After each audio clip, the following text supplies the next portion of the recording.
All right, so I got my Wosner pistons here, Wosner, however you want to say them. So I just want to check them to make sure the fit is going to be right. So I measured the piston. Now, when you're measuring pistons, when you're doing this type of work, your temperature range, technically these things are supposed to be checked about 77 degrees, I think, somewhere around there. Well, you know, it isn't going to be worldwide like that. So regardless of that, if you're measuring the piston, you want to measure the cylinder at the same time. You don't want to measure the piston when it's hot, and then you measure the cylinder cold because it's going to be tight.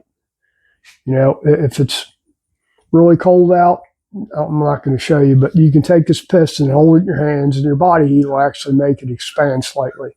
We're talking, you know, maybe 1/10,000ths or 2/10,000ths or whatever. So you're going to want to measure the piston and the cylinder at the same time when you're doing it. And so try not to handle the piston too much. Now what I got here is I got 3.3371, which it's in 0.337 and 1/10,000ths. I don't know what that is in metric. I'll put it up in the video there once I do the conversion on it. So I've already set my dial bore gauge to that nominal, to that piston size, and then we're just, all right, so we got everything out here.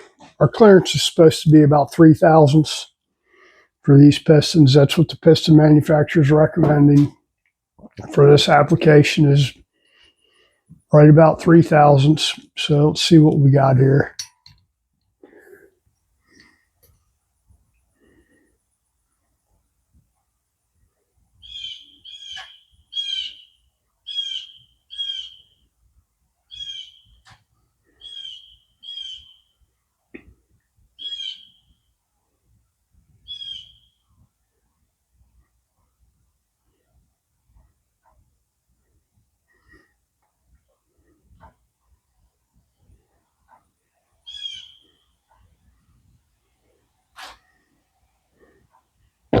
Yeah, we're pretty much dead nut on there.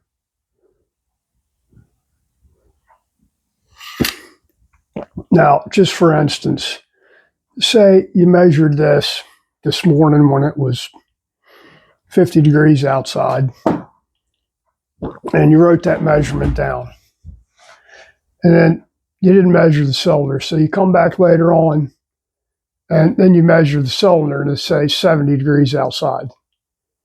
Well, your clearance is going to be off, because what you measured this morning is piston was cold, so it was actually smaller this morning than it was. Even 20 degrees difference makes a difference in the size. That's why I say you want to measure them at the same time, same temperature. So you wouldn't want to take this piston and measure it inside where it's, you know, 75 degrees, and then come out and measure the cylinder and it's,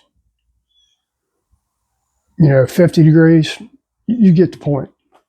So our feel here,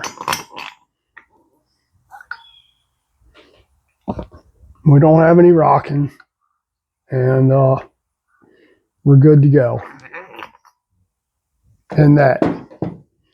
Now, with these forged pistons, you have to run a little bit more clearance than you do with these cast pistons. It's just the forged pistons expand a little bit more than the cast ones do. And if you tried to run,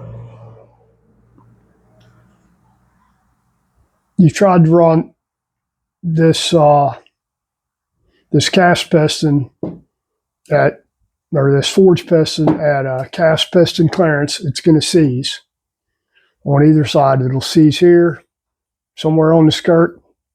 You're just asking for trouble there.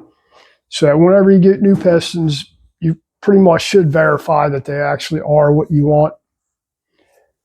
Which this is a little bit more exacting standard, because these are Nickel, so it's not like, you know, you can hone them out oversized. If you're dealing with a steel liner, you're going to measure the piston and get whatever you want. And the stock bore size, you're probably going to have to go up on it a couple of thousandths, maybe 1,000ths, maybe 2,000ths to give it some more room. Nickel, though, you can't do that. So when you're getting pistons, the reason they do this, these cylinders are marked. There's an A, B, and a C down on the casting here. Let me see if I can show you that or not. So you've got these marked on the top of actually the bottom of the cylinder, but if you're looking at the cylinder, if it was on the bike, it would be on the top side right here, which this is a B. So it'll be A or B or C, and the difference is A or C are going to be slightly bigger or slightly smaller in bore size. So when you're ordering pistons, at least from when I ordered these Wosner pistons, I had to give them what size the cylinders were to get the right pistons. So you could, let's for instance, and I don't know what the difference between A and C is, and I'm not looking it up right this second, but we'll just say that, you know, A piston was 4/10,000ths bigger than B, meaning you're going to have more clearance in here. So too much clearance, you get a little piston slap in there.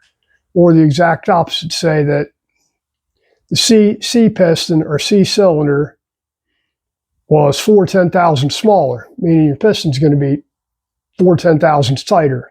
You're not going to have the right clearance in there. And it depends on your application too. If you're running a turbo or nitrous or something like that, you need to run more clearance for the piston in there. It is what it is. You need to run more clearance because it's going to run that much hotter and it's going to be more prone to seizure.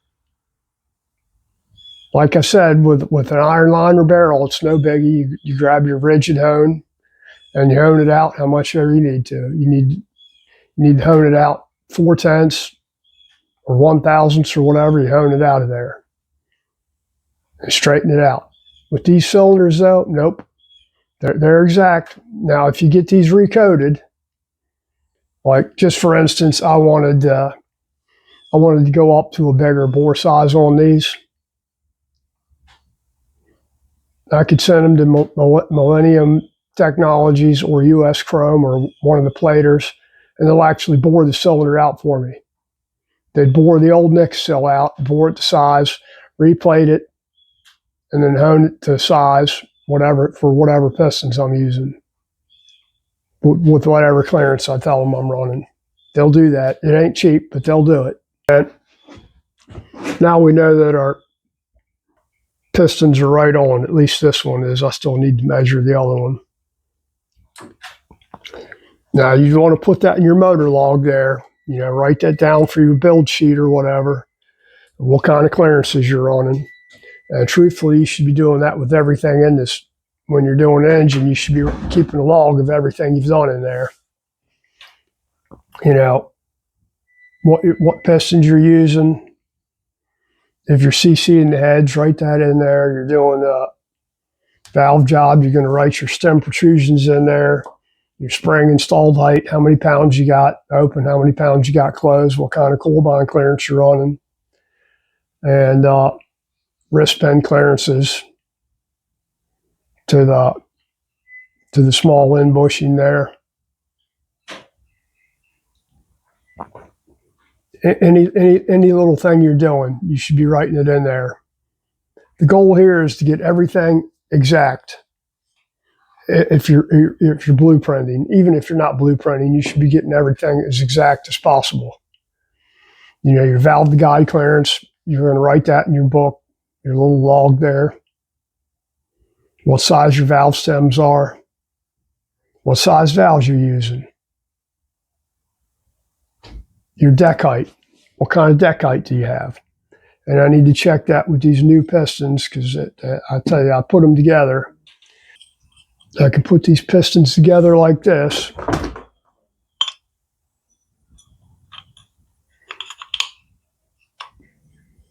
Just as a side-by-side comparison.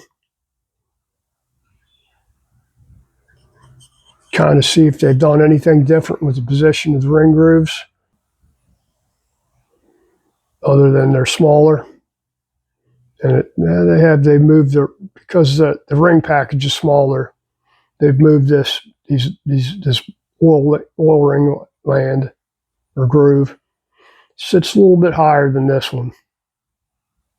This one sits up higher than the stock cast piston, so the ring package for that one's a little bit higher.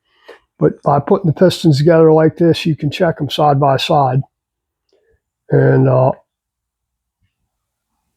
you'd think they'd be exact, but we're going to check it when we stick this back in here. Before we do a final assembly on it, we're going to stick the piston in there and bolt the cylinder down to the case there. And then we'll measure the deck height again to see if there is any difference. We know they're right on what they said they were. And after I paint these, and we'll fit the rings in here, and then stick the cylinders on while we're working on the heads. If you want to measure all this stuff, just remember it's same temperature, same temperature. The thing though is if you buy it yourself, a set of micrometers and a dial bore gauge, learn to do it yourself. Because I got to tell you, I've taken stuff.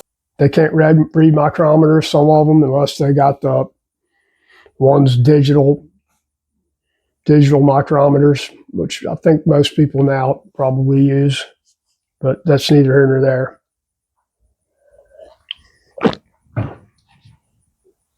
Besides that, it's cooler if you say you did it yourself. And it's not hard. It's easy. You can learn to do it. They used to teach it in school. When I went to school, they taught it in there, in high school. Not in your average class, but they taught it in shop class, in like 9th grade shop class. It's one of the first things you learned how to do was, well, not the first, it was one of the things, the first semester that you learned how to do was read a micrometer. But you know what? That's a really long time ago. That's, geez,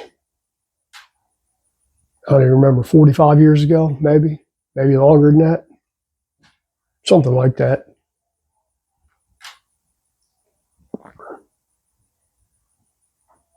Probably 46 years ago, because I was like 14 years old doing that. It's one of those things that everybody should know how to do. And everybody used to know how to do it. Well, not everybody.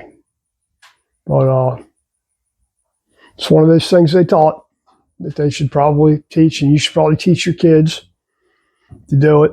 If you know how to do it, teach your kids how to do it. I taught mine when he was quite young how to read a micrometer, and he still got it, so he'll have that for life, hopefully.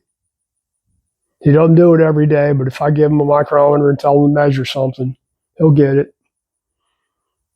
Now, I'm not going to get into a micrometer class here because it's a feel thing. In other words, if I measure something and he measures something, it might not be exactly the same.